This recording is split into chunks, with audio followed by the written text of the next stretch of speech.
This is Eric Wilmott from Crüzer, and you're listening to the Brutally Delicious Podcast.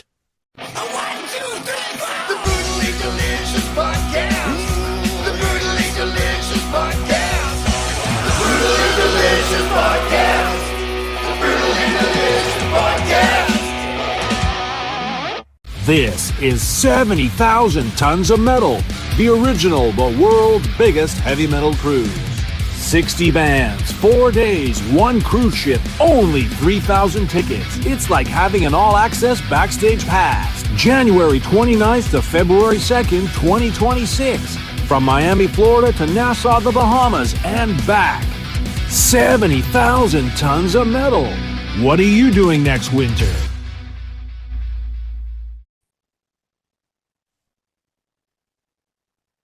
Hello. Yo, nice to finally meet you. How are you? Yes, good. Nice to meet you too. Let me just adjust my camera here for a bit. How have you been? I've been pretty good. Just working on voiceover stuff. Did some recording for a YouTube channel, and now I'm doing an audio book. Oh, Should nice. be out in a month or two. Yeah. So your book, or are you being hired to voice it? I'm being hired to narrate it. Yeah. Oh, that's nice. Good for you. Yeah. Yeah. Thanks. What's it like up in the where are you, Vancouverish? Vancouver. Oh, the sun is shining. I got my window like wide open right now. I got the fan going. Hopefully you don't hear it too much. No, not at all. So I guess let's first of all, thank you for all the stuff you've done just randomly out of the clear blue. I do a lot of weird things in the Oh, it's metal my pleasure. world. And yeah, that was kind of a strange thing we were doing. And I may get to doing more, I don't know, but I still have to release these 2 left. Oh, it was a lot of fun. I liked it. I quite enjoyed it. Cool. So let's start here. For those not familiar with Crüzer, can you give us the 2-sentence elevator boardroom pitch? Well, when I first joined the band and I asked what the name of the band meant, the rest of the guys told me that it was music to cruise to, which I always quite admired. And for the release of this EP that we just did, we call ourselves extra-terrestrial thrash metal because the album's called Look to the Skies, and the title track has to deal with alien invasions, extraterrestrial beings. So we thought, ooh, extraterrestrial thrash, that sounds cool. Music for cruising down the interstellar highway, Right. Who knows if that gimmick will stick? It probably won't, because we probably why won't not? have any sci-fi themed songs. Depends if we have any on the next EP or next album or whatever. What's been the response to it so far? Has it been pretty good? Oh, very good. Yeah.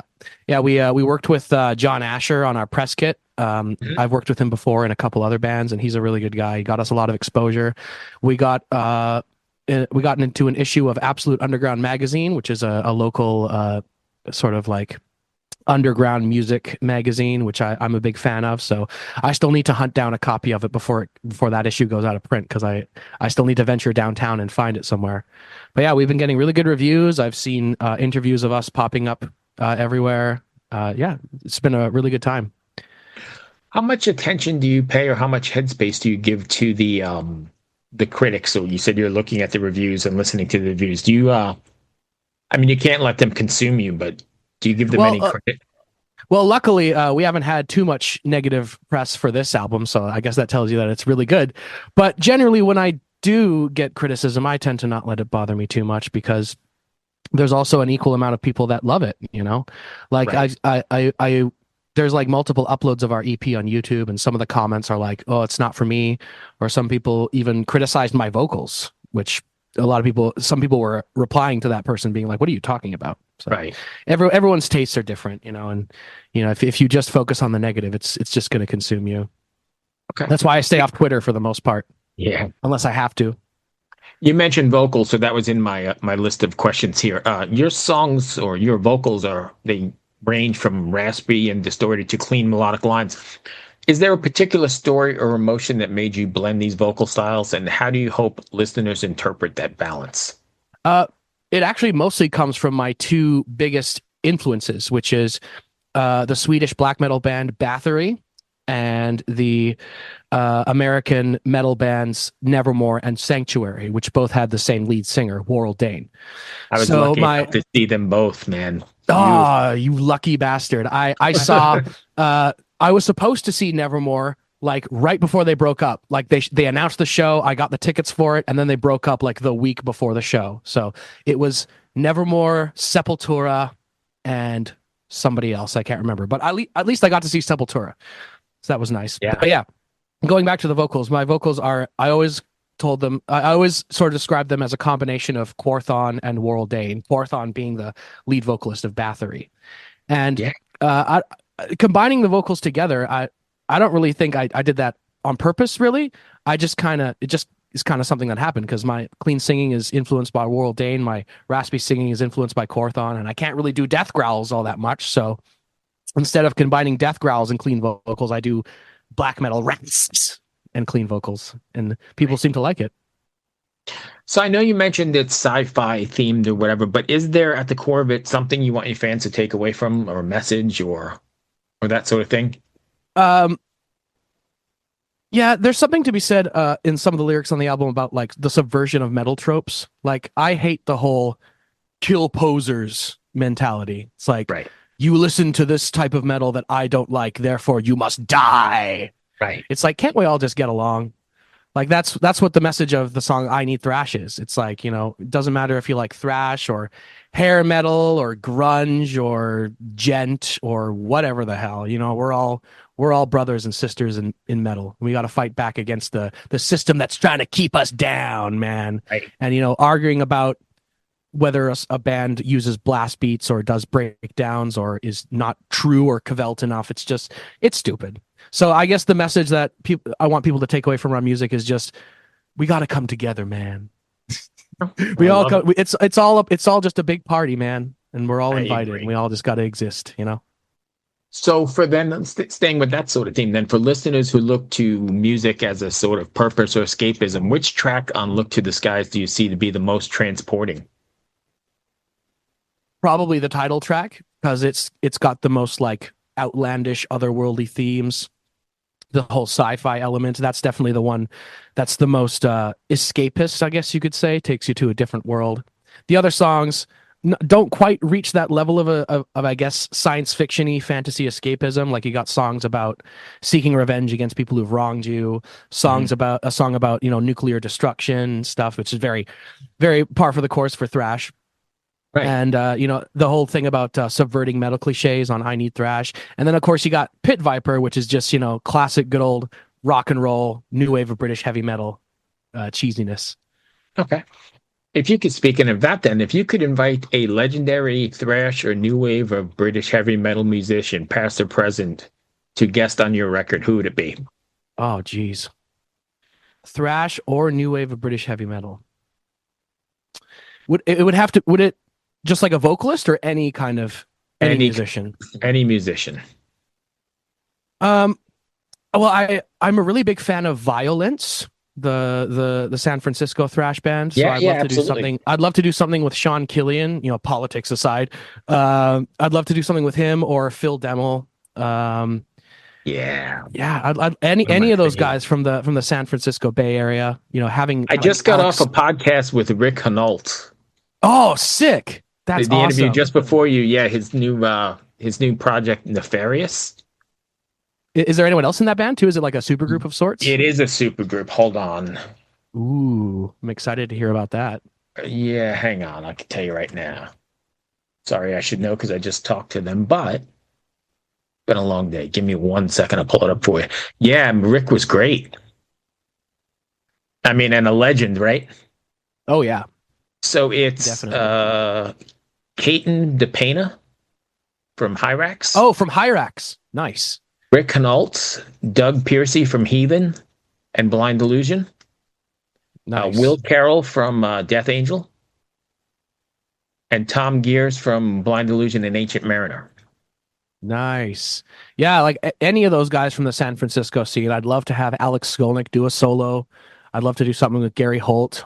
Maybe something with like Zetro or Chuck Billy. Just being able to work with any of those guys would be an honor. Yeah. Are you guys- Past and present, of course. Warrell Dane. That would also be oh, right, right. that would be a huge honor to work with him. But of course, it's a little too late for that now, It is, unfortunately. unfortunately. Are you guys planning on taking Cruiser on the road, or is that On the not a thing at the road, moment? maybe once we record another album, because we're planning on doing another EP soon-ish.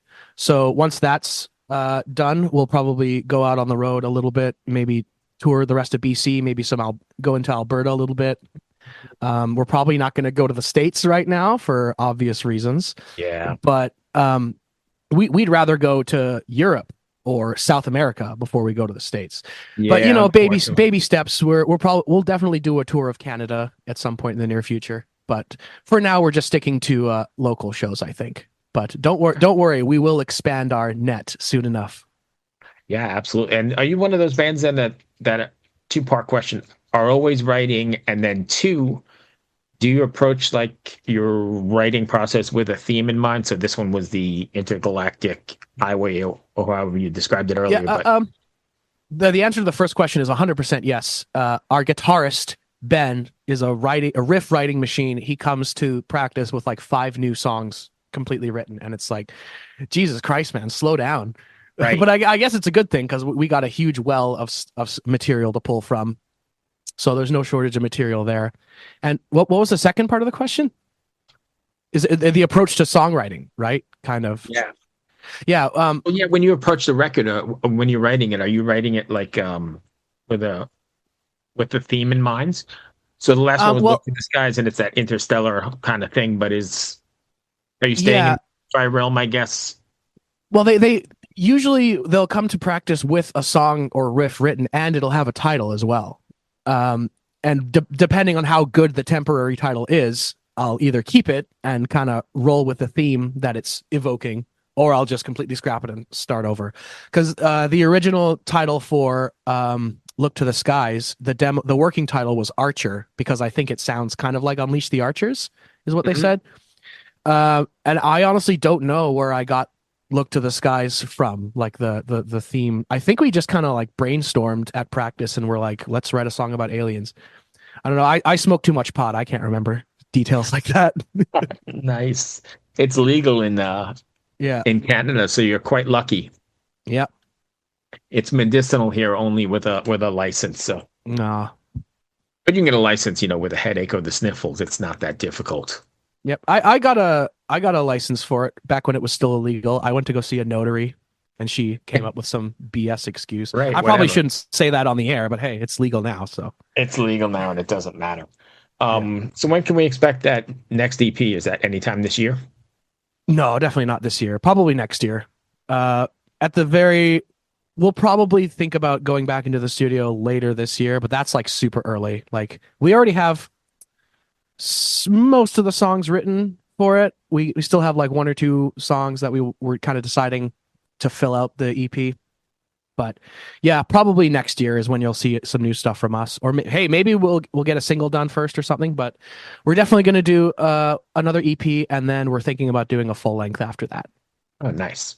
Yeah. Yeah, that's the way I like to consume music myself. So that's great. Yeah. There's a Some people in whole- our band were arguing about just doing EPs like forever, and I'm just like, nah, dude, we got to do a full length or 2. Yeah, because I think Yeah, you get man.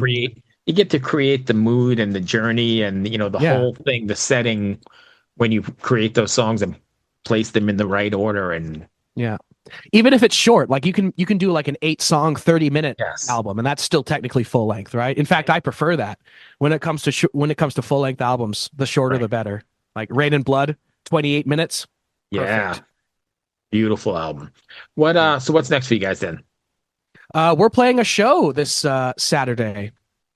We're playing a show with Terrifier, which I'm really excited about. They're one of the best local thrash bands around. It was supposed to be at a club called the Kingsway, but I think they had a fire like a week ago and they weren't able to repair it in time. So now the show is being held at a secret location. Ooh.